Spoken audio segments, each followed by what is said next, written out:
YCP అంటుంది AP ఖచ్చితంగా Jagan నీడుందని YCP నాయకులు చెప్తున్నారు. అంటే టీడీపీ నాయకులు కూడా ఖచ్చితంగా ఈసారి మా నీడు ఏపీకి ఉంది అంటున్నారు. అసలు ఏపీ ప్రజలకి ఎవరు అవసరం ఉంది? టీడీపీకి ఏపీ కావాలా, లేకపోతే మీ నేతలను రక్షించుకోవడానికి ఏపీ కావాలా? ఇప్పుడు రాజకీయాల గురించి అందరికీ జనాలందరూ ఈరోజు ఓపెన్ సీక్రెట్ అయిపోయింది. అందరూ కూడా ప్రతి విషయాన్ని కూడా క్షుణ్ణంగా చూస్తా ఉన్నారు.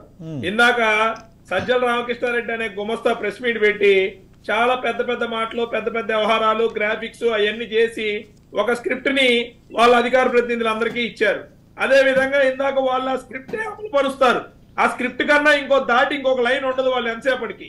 ఈ రోజు ఒకటే అడుగుతున్నాం, ఆయనే చెప్పాడు సిపిఎస్ అన్నాం, సిపిఎస్ మా వల్ల కాలేదు, అమ్మఒడి ఇద్దరికి ఇస్తారన్నారు, ఇంట్లో ఎంతమంది ఉంటే అంతమందికి ఇస్తా అన్నారు, ఇస్తున్నారా? ఈ రోజు 3000 రూపాయలు పెన్షన్ అన్నారు, ఇస్తున్నారా? మద్యపాన నిషేధం, పూర్తి మద్యపాన నిషేధం అన్నారు, ఇస్తున్నారా?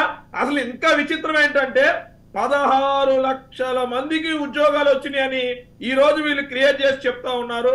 ఎన్నో లక్షల రూపాయల కంపెనీలు వచ్చినాయని చెప్తా ఉన్నారు.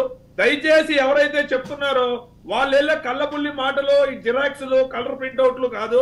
దయచేసి ఆ కంపెనీలు ఎక్కడున్నాయో, ఆ ఉద్యోగాలు ఎక్కడున్నాయో మనుషుల్ని బయటికి తీసుకెళ్లి చూపిస్తే ఏ ప్లేస్ మీ మీడియా ముఖంగా రాజ్ న్యూస్ ద్వారానో లేకపోతే ఏ మీడియా ఛానల్ ద్వారానే సరే ఎక్కడికి రమ్మంటారో చెప్తే అక్కడికి వచ్చే కంపెనీలు చూస్తాం.